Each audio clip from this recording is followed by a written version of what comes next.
다시 한번 오늘 주일 예배에 참석하신 여러분들을 주님의 이름으로 환영하고 축복합니다. 오늘 우리는 그 하나님과 동행하는 삶에 대해서 말씀을 나누려고 합니다.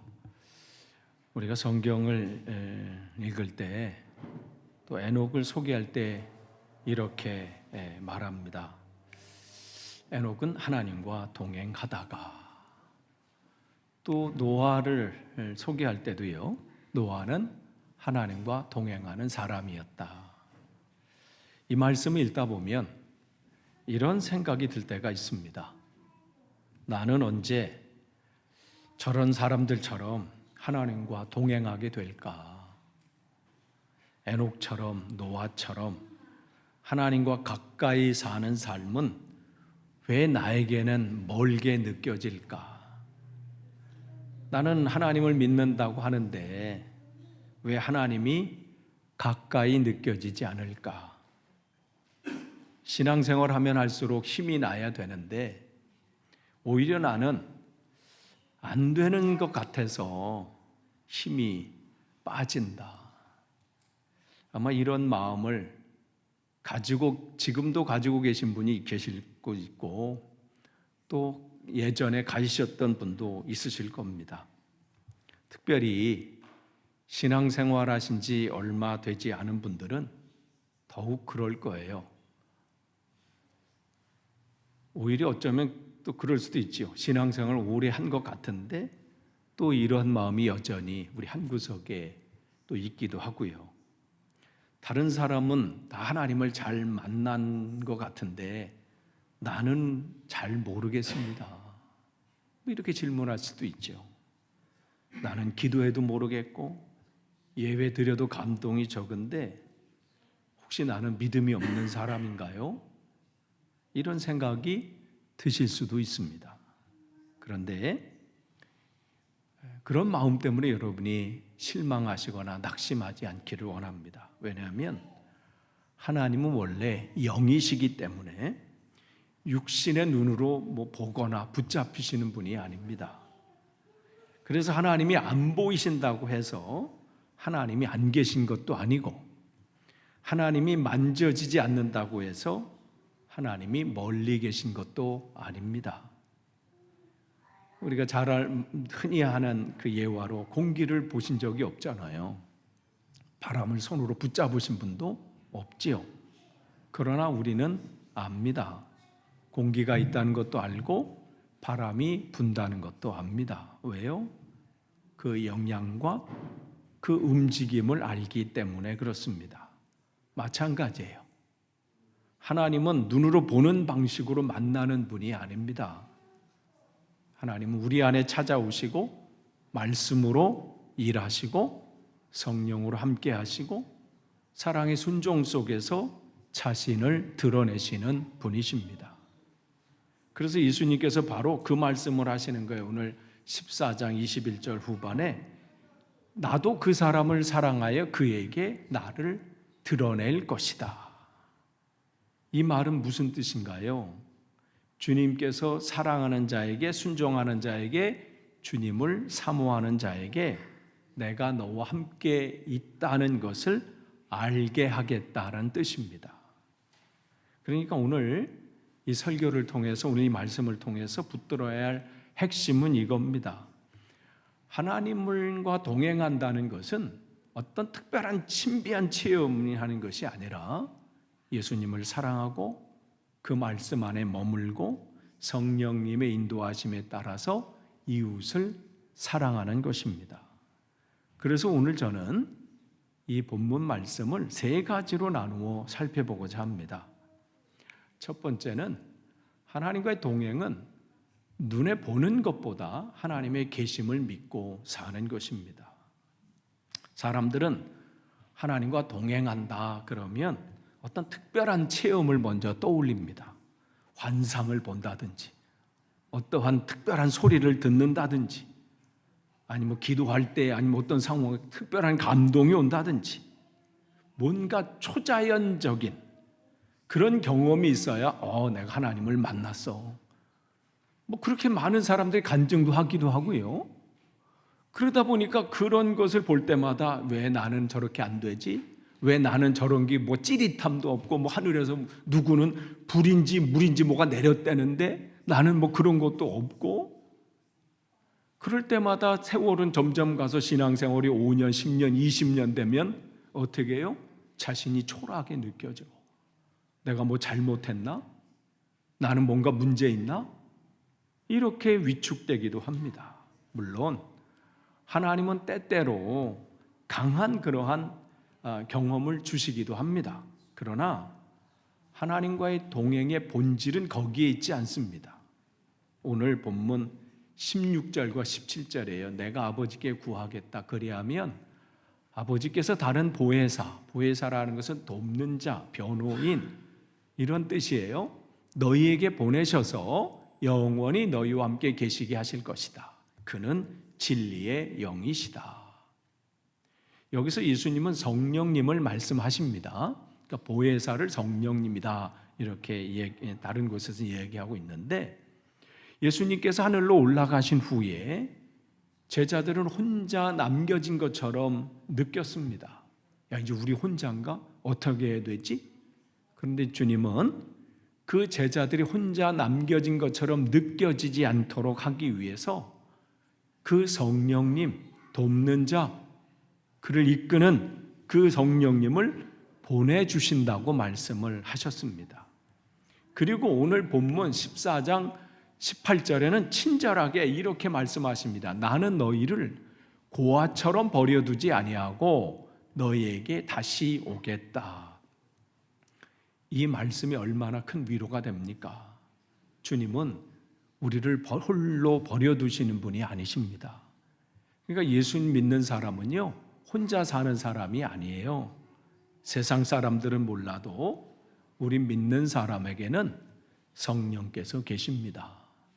이 부분은 이제 다음에 기회가 되면 성령께서 내 안에 계신 증거들이 성경에 너무 많이 나오잖아요. 그런데 우리가 그 말씀은 알지 못하고 뭔가 그냥 하늘만 쳐다보고 뭔가 내 안에서 뭐 불 같은 거나 아니면 뭔가 상도나 뭐 이런 소리가 들려지길 길 가다가 이것만 바로 옆에 안에 계신 내 안에 계신 주님은 답답한 노릇이지. 내가 너무하는데. 그러니까 주님께서 우리 안에 계시다는 것, 이걸 계속해서 말씀하셔요. 그렇기 때문에 하나님과의 동행은 먼저 하나님께서 내 곁에 계실까? 이걸 고민하는 것이 아니라 주님은 이미 나와 함께 계신다. 이 약속의 말씀을 믿는 것에서 시작합니다. 에녹이 하나님과 동행했다는 말도요, 또 노아가 하나님과 동행을 했다는 말도 매일 그 두 사람이 육신의 눈으로 하나님 여기 계시네, 저쪽으로 가시네, 나도 저쪽으로 가야지, 그렇게 눈으로 봤다는 말이 아닙니다. 그들은 자기의 삶을 하나님 앞에 살았습니다. 하나님의 살아계심을 믿었고요, 날마다 매 순간마다 하나님을 의식하면서 살았고요, 그렇게 하나님 앞에서 걸었습니다. 때때로 뉴몰든에서 약속이 잡히거나 가면 아내는 그냥 걷자고 그래요. 우리 집에서 한 20분에서 25분 걸리거든요. 일단 나는 밖에 날씨를 봐요. 근데 핑계거리가 없어. 왜? 날씨가 너무 좋거든. 그래서 어떻게 차 타고 갈 방법이 없을까? 그러면 아내는 여보 운동 삼아 가는데 내 마음은요, 차 타고 갔다, 왜냐면 돌아올 길이 막막하잖아요. 또 와야 돼. 그런데 어떻게 해요? 아내의 말에 어떻게 해요? 나는 차 타고 가고 싶고, 아니면 여보만 갔다 오면 안 될까? 하고 싶은 마음이 굴뚝 같으나 그 아내의 말을 따라서 그 길을 같이 걷는 것, 이게 동행이에요. 그러니까 하나님 말씀 앞에 번거롭고 또 수고가 있어야 되고 희생이 있고 내 시간도 써야 되고 물질도 써야 되고 하는데, 요 일을 하나님이 하시면 상도나 너무 참 잘했다 라는 그 생각이 되면 그 길을 걷는 것, 이걸 동행이라 그래요. 그러니까 에녹과 노아는 그렇게 산 거예요. 자기 이익 따서 번거로운데 이거 다음에 하지가 아니라 이걸 내가 하면 하나님은 나는 힘들지만 내 성격도 죽여야 되고 자존심도 죽여야 되고 뭔가 참아야 되고 내 시간 돈 다 써야 되고 휴가 가고 뭐 놀러 가야 되는데 이거 하려면 이거 어떡하지? 하지만 하면 하나님은 야, 너 참 잘했다. 이 길을 같이 걷는 것. 그렇기 때문에 우리가 초신자분들은 종종 이렇게 생각할 때 있어요. 하나님을 뚜렷하게 느껴야 그 믿음이 있는 것이 아닌가요? 아니에요. 먼저 시작은요, 느낌보다요, 하나님의 약속이 먼저입니다. 하나님이 약속 우리에게 주셨잖아요. 내가 하나님을 붙드는 것이 아니에요. 하나님이 사실은 먼저 나를 붙들고 계십니다. 그래서 아이들을 이렇게 어릴 때 다 이제 손잡고 이렇게 가잖아요. 한국 가서 여전히 적응 안 되는 건 정말 어린 아이인데 가게 혼자 오는 거. 막 뭐 사러 와. 쟤 어떻게 혼자 갔지? 이렇게. 처음에는 이게 여기 애들 뭐 강아지 뭐 이렇게 묵듯이 이렇게 다닐 때 있잖아요. 영국 와서 그게 충격이었어요. 저걸 뭐 강아지야? 왜 저렇게 끌고 다녀? 근데 이제 올해 20년 넘다 보니까 한국에서 애들 혼자 다니는 거, 쟤는 뭘 묶어라도 다녀야지. 저렇게 그냥 다녀? 사실 아이들이 자기가 뭐 붙잡고 아빠 손을 붙잡고 엄마 손을 붙잡는 것 같아도 그 아빠 엄마가 걔의 손을 꽉 잡은 거잖아요. 주님과의 신앙도 마찬가지예요.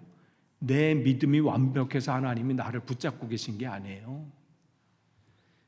주님이 우리를 놓지 않으시기 때문에 동행이 시작되는 겁니다.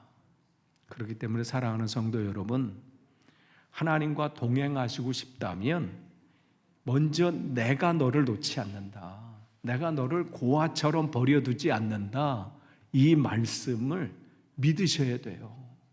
이 말씀을 신뢰하셔야 합니다. 하나님은 나를 버려두시지 않는다. 예수님은 나를 고아처럼 내버려두지 않으신다. 성령님은 오늘도 내 안에 계신다. 이 믿음이요, 하나님과의 동행의 출발점입니다. 또한 두 번째 하나님과의 동행은요, 주님의 말씀 안에 머무는 삶이에요. 그렇다면 하나님과 함께하는, 동행하는 사람들은 구체적으로 어떻게 살아야 합니까? 요한복음 14장 15절에 너희가 나를 사랑하면 내 계명을 지킬 것이다. 21절에도 말씀하시죠. 내 계명을 받아서 지키는 사람은 나를 사랑하는 사람이요. 예수님은 분명하게 말씀하셨습니다. 주님을 사랑하는 사람은 주님의 말씀을 귀하게 여기고 그 말씀을 지키며 사는 사람이다. 여기서 중요한 것이 있어요. 많은 사람들이 계명하면 먼저 부담을 느낍니다. 또 뭘 하라고 하는 거지? 뭘 또 하라고 하고 뭔 또 하지 말라고 하고, 뭐 금지하는 것도 많고 또 하라는 것도 많고, 이렇게 생각하기 쉽습니다. 그러나 여러분이 성경을 읽으실 때 계명이라는 단어가 나오고요, 계명, 법도, 명령, 규례, 뭐 이런 단어들이 많이 나와요. 이런 것은 단순히 금지 조항이 아닙니다. 계명은 하나님 마음이 담긴 말씀입니다. 쉽게 말하면 계명이라고, 성경 읽을 때 계명이라는 단어, 뭐 명령, 법도, 규례, 규칙, 이러한 단어는요, 여러분이 어떤 선물의 포장지예요. 포장지. 포장지는 볼 때는 뭔가 하지만 우리가 그 안에 뭐예요? 그 안에 있는 선물이 중요하잖아요. 그 안에는 계명이라고 하는 그 안에는 하나님의 사랑, 하나님의 뜻, 하나님의 목적이 담겨져 있습니다. 그렇기 때문에 뭐 예를 들어서 너는 나 외에 다른 신을 섬기지 말라, 이 말은 다른 게 아니에요. 하나님을 사랑하라는 그 뜻이 그 안에 담겨져 있어요. 내가 정말 나를 사랑하면 다른 신을 섬길 수가 없다, 이 말씀인 거죠. 또한 우상을 만들지 말라. 이것도 마찬가지죠. 눈에 보이는 것, 손에 잡히는 것, 거기에 하나님의 자리에 다른 것을 두지 말고 살아계신 하나님을 사랑해라. 이 말씀입니다. 내 부모를 공경하라. 이 십계명에 나오잖아요. 그것도 마찬가지. 단순히 뭐 공경하고 예절 교육이고, 오늘 어버이 주일이라서 꽃을 이렇게 했잖아요. 청년들이 꽃을 만들었고, 여러분 부모님 한국에 계신 분들은 전화 좀 드리셨나요? 아니 뭐 어버이 주일이니까 뭐 전화도 드리고 뭐 또 선물도 드리고 뭐 이렇게 하잖아요. 그것보다 더 중요한 것은 뭐예요? 부모님을 사랑해라. 이 말씀이에요. 가장 중요한 건 그거라는 것이죠. 살인하지 말라. 목사님 저는 살인 안 했는데요. 그러니까 난 적어도 다른 계명은 몰라도 이 계명을 지켰네요가 아니라, 살인하지 말라는 그 속뜻은 뭐예요?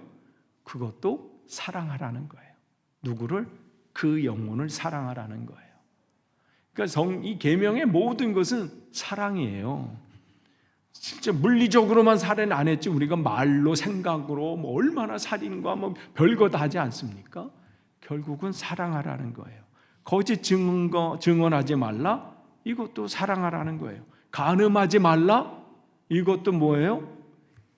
다른 가정의 그 부부 사이의 이 관계, 또 그 사이를 사랑해라, 존중하라, 이거예요. 그러니까 예수님의 율법의 핵심을 이렇게 증거하셨잖아요. 하나님 사랑, 이웃 사랑. 그렇기 때문에 결국 계명을 지킨다는 것은 뭐냐면 하나님 마음을 따라서 사는 것이고요, 주님의 사랑을 따라서 사는 것이 계명을 지키는 겁니다. 그렇다면 내 안에 주님이 계시고 주님이 내 안에 있다는 것이 무엇입니까? 이것이 뭐 신비스러운 것 같고 어려운 것 같지만 사실 이렇게 이해하면 쉽습니다. 내가 주님 안에 있다는 것은 내 삶이 주님의 말씀의 영역을 벗어나지 않는 것입니다. 다시 말해서 내 생각대로만 살지 않고 하나님 말씀 안에서 판단하고 그 말씀 안에서 선택하고 말씀 안에서 방향을 잡는 것입니다. 이게 성경에 나와 있는 사사기, 우리가 금요기도회 때마다 지금 사사기를 쭉 강의하고 있잖아요. 이제 11장 이제 우리가 33절까지 했고, 이제 입다, 이제 사사 중에서 이제 입다, 이제 이번 주는 이제 세 번째 마지막으로 살펴볼 텐데, 그 사사라는 사람들의 뜻이 뭐라고 그랬어요? 미슈파트, 즉 하나님 말씀대로 선택하고 분별하고 결정하고 그렇게 살아가는 사람들, 그 사람들을 사사라 이렇게 말씀을 드렸어요. 그렇기 때문에 주님이 내 안에 계시다는 것은 주님이 내 안에서 주인이 되셔서 내 마음을 다스리시고 내 생각을 바꾸시고 내 말과 행동을 이끌어 가시는 겁니다. 그렇기 때문에 신앙생활은요, 단순히 교회에 오는 습관이 아닙니다. 말씀으로 사는 훈련입니다. 그렇기 때문에 이제 신앙생활 얼마 안 되신 분들에게는 아주 단순하게 이런 것을 기억하시면 좋겠습니다. 하나님과 동행하는 삶이란 내가 매일 주님, 오늘도 제 생각보다 주님의 말씀을 따라 살게 해주세요, 이렇게 하는 것입니다. 예를 들어 보겠습니다. 화를 낼 수 있는 상황에서 그래도 함부로 말하지 말아야지 라고 멈추는 것, 그것이 말씀 안에 머무는 것입니다. 정직하지 않아도 아무도 모를 상황에서 아니지, 하나님 앞에서 바르게 해야지 하고 선택하는 것, 그것이 말씀 안에 머무는 것입니다. 불안하고 두려운 일이 생겼을 때 내가 혼자가 아니지, 주님이 나와 함께 계시지 하고 그 불안한 마음에서 돌이키는 것, 그것도 동행입니다. 그러니까 하나님과의 동행은요, 무슨 거창한 뭘 하고 거창한 무슨 일을 하는 것이 아니라 하루하루 하나님 말씀에 내 삶의 방향을 맞추는 것입니다. 또한 하나님과 동행하는 가장 실제적인 길은요, 이웃을 사랑하는 거예요. 이게 가장 중요한 부분입니다. 그렇다면 주님을 사랑하는 것은 실제로 어떻게 하는 것입니까? 많은 사람들이 하나님을 사랑합니다 말은 하고 또 그렇게 찬양으로 노래를 해요. 그런데 문제는 실제로 어떻게 하나님을 사랑하는 것이 어떻게 하는 것이냐라는 부분 앞에서는 잘 모르는 것 같습니다. 말로는 주님 사랑합니다, 주님 사랑해요 고백하는데 삶으로는 어떻게 할지 모르는 것입니다. 그런데 예수님께서는 그 길을 분명하게 우리에게 가르쳐 주셨습니다. 요한복음 13장 34절, 이제 나는 너에게 새 계명을 준다. 이 새 계명이 옛날에 구약에 있는 계명은 사라져버리고 새로운 게 아니라 원래 주셨던 그 계명을 이스라엘 사람들이 착각하고 또 잘못 이해해가지고 자기 멋대로 판단했던 그 말씀, 그냥 포장지만 붙잡고 있었던 거예요. 그래, 우리 하나님만 섬기면 돼, 이것만 잘 지키면서 숫자만 거기다 체크리스트에서 체크만 해나갔거든요. 주님은 왜 포장지가 아니라 그 안에 있는 선물을 좀 봐라. 그 말의 의미에서 새 계명이에요. 그 새 계명을 준다. 즉 계명을 다시 너희들이 온전히 보기를 원한다. 그거 뭐냐면 서로 사랑해라. 내가 너희를 사랑한 것 같이 너도 나를 사랑해라. 이렇게 말씀하지 아니하시고 내가 너희를 사랑한 것 같이. 주님은 뭐 사랑이 필요 없으신 분이에요? 아니죠. 주님은 끊임없이 우리의 사랑을 필요로 하세요. 근데 그 사랑을 어떻게 받으시냐면 너희도 서로 사랑하라. 이것이 곧 주님을 사랑하는 방법이라는 거예요. 이 말씀 그렇기 때문에 굉장히 중요합니다. 내가 너희를 사랑했으니 너희도 나를 사랑해라. 이렇게만 말씀하지 않고 서로 사랑해라. 이렇게 말씀하셨습니다. 왜 그럴까요? 우리 눈에 보이지 않는 예수님을 사랑하는 가장 실제적인 길이 눈앞에 있는 사람을 사랑하는 것이기 때문입니다. 그렇기 때문에 주님은 말씀하시는 거예요. 내가 만나는 사람 속에 내가 있다. 여러분 옆에 한번 보세요. 부부들 있으면 옆에 한번 아내 남편 보세요. 그 안에 주님이 계세요. 참 쉽지 않죠? 이 사랑하는 거예요. 제일 하나님이 어렵기 때문에요. 훈련의 이 샘플을 우리에게 맡겨주신 게 남편과 아내예요. 여기서 여러분이 승리하셔야 나가서도 승리하세요. 쉽지 않거든요. 딴 사람은요 한 번 보고 안 보아도 돼. 그죠? 근데 이 사람은 어떻게? 지금 30년 되셨어요? 앞으로 40년, 50년 더 가셔야 돼. 20대에 결혼하신 분 계시면 100세 시대잖아요. 80년. 예전 어르신은요, 60대시면 이제 가실 길이 되셨구나 해서요, 조금만 버티니까, 아유, 그래, 있어. 막 이렇게. 한 30년만 버티면, 막 20년만 버텨. 막 이렇게. 지금은 어떻게? 80년. 그러니까 어떤 분이 그런 얘기 하더라고요. 이것 때문에 이혼율이 많아지는 것도 거기에 있다는 거죠. 어쨌든 주님께서 내가 만나는 그 사람 속에 뭐가 있냐면 주님이 계시다는 거예요. 그러니까 내 형제 속에 내가 있다. 내가 이웃을 향한 사랑이 곧 나를 향한 사랑이다.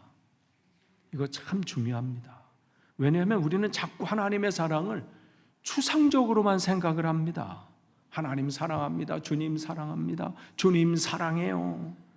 그런데 정작 가까이 있는 사람은 미워하고 정죄하고 함부로 대하고 무시한다면 그것은 주님 사랑이 아닙니다.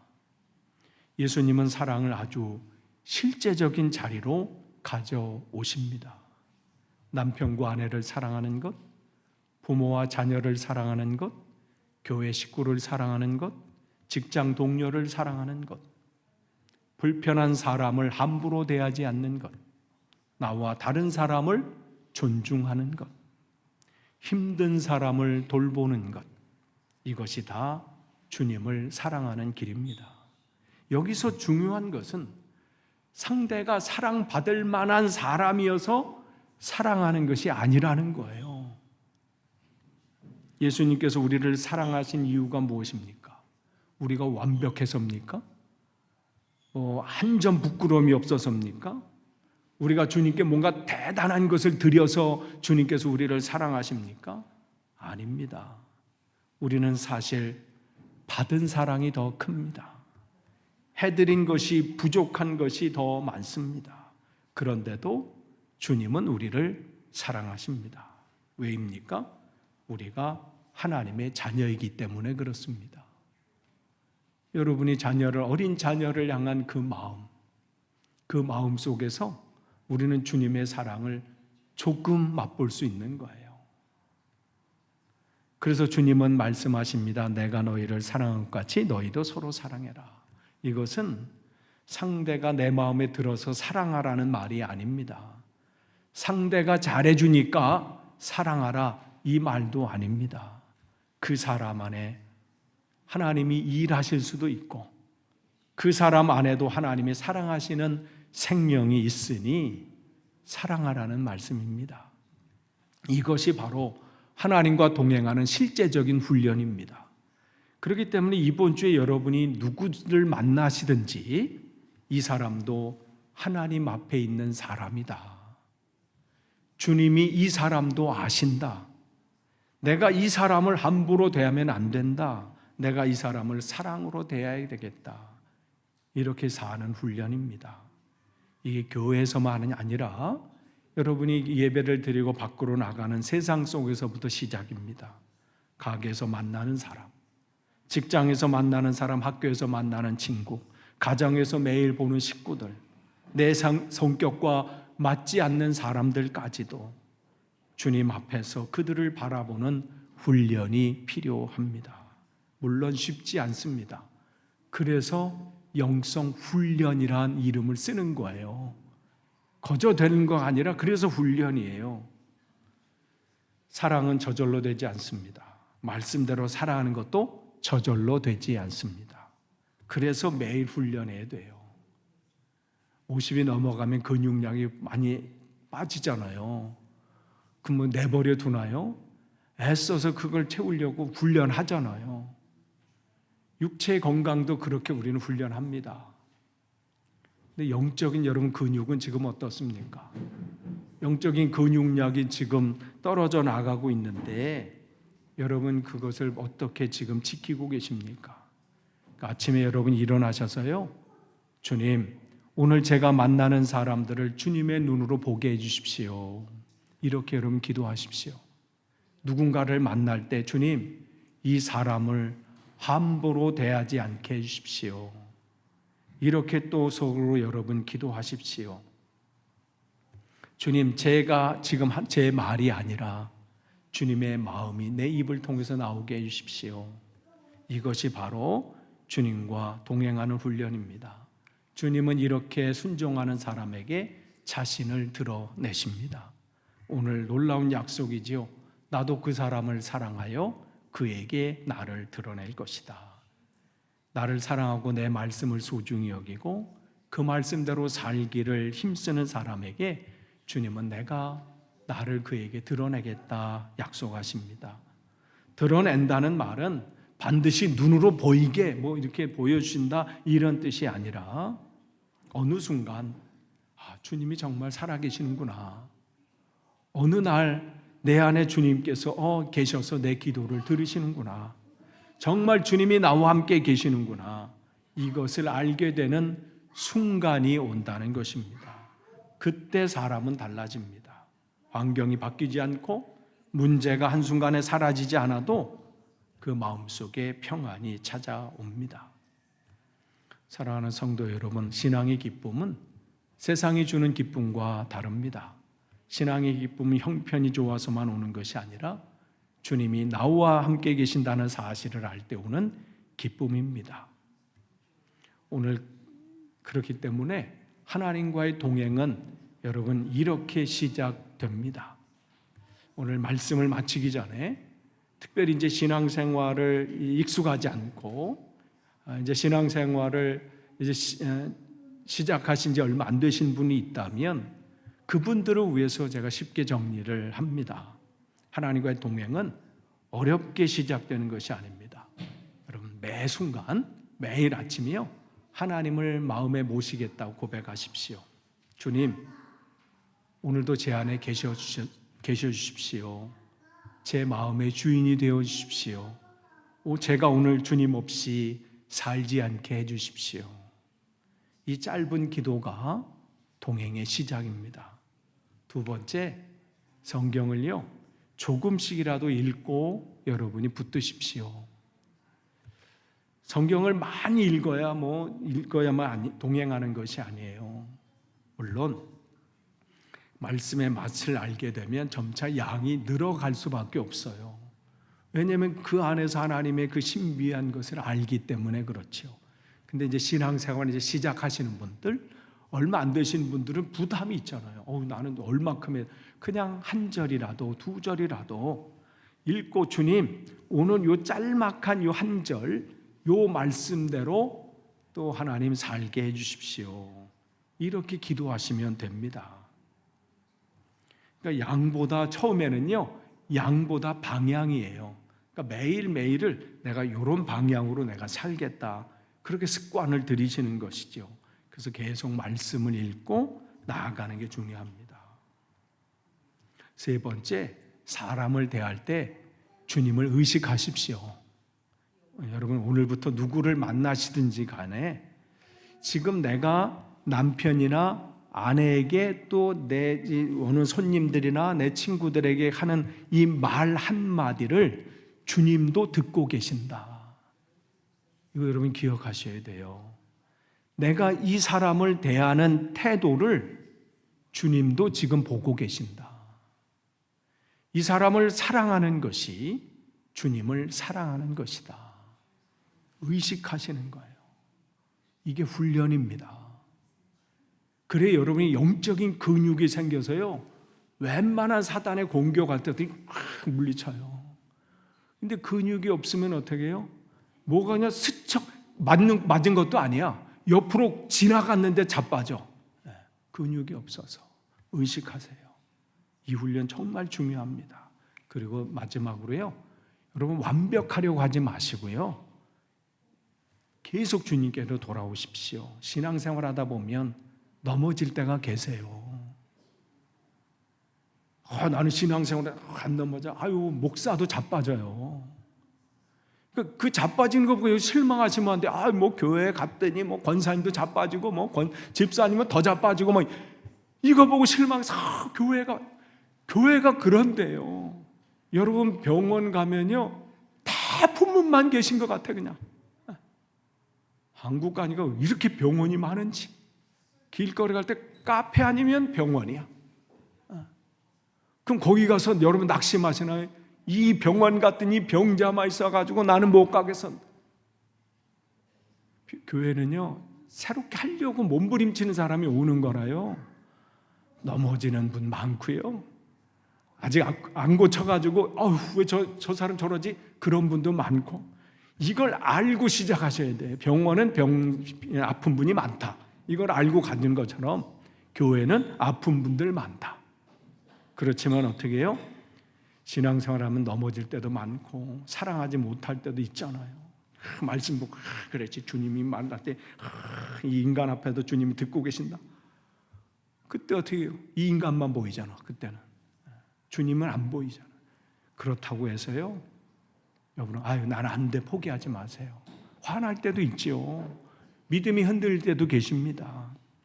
그럴 때 나는 안 돼, 나는 어쩔 수 없어, 이러지 마시고 오히려 그때가 중요합니다. 주님, 제가 또 넘어졌습니다.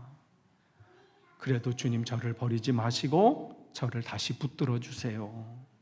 이렇게 다시 돌아오시면 돼요. 또 한 대 또 했어요? 또 하셔도 돼요. 70번씩 7번 그 말씀, 용서하라고 말씀은 주님이 나를 그렇게 용서하신다는 거예요. 주님 앞에 가는 그날까지 우리는 넘어지는 사람일 수밖에 없어요. 누가 누구를 얘기해요? 저도 마찬가지예요. 하나님과의 동행은요, 넘어지지 않는 삶이 아니라 넘어져도 다시 주님께 손을 내미는 삶이에요. 이게 동행입니다. 끝을 맺습니다. 에녹과 노아가 주님과 동행했다는 것은 날마다 그 사람이 특별해서가 아니라 날마다 넘어져도 주님하고 손 내밀고 오늘도 주님을 의식하면서 살고 그렇게 살아갔던 사람입니다. 오늘도 주님은 저와 여러분을 통해서 그러한 삶이 되기를 원하십니다. 이번 한 주간도 그렇게 승리하시기를 축복합니다. 기도하겠습니다. 하나님 감사합니다. 주님과 동행하는 삶을 다시 결단합니다. 뭘 거창한 것이 아니라 매 순간순간 주님을 의식하며 주님의 말씀을 읽으며 또 그 말씀을 기억하며 또 넘어지더라도 다시 일어서서 주님을 바라보는 그러한 삶을 시작할 수 있도록 또 그 길을 걸어가는데 두려움이 없도록 인도해 주옵소서. 예수님의 이름으로 기도합니다. 아멘.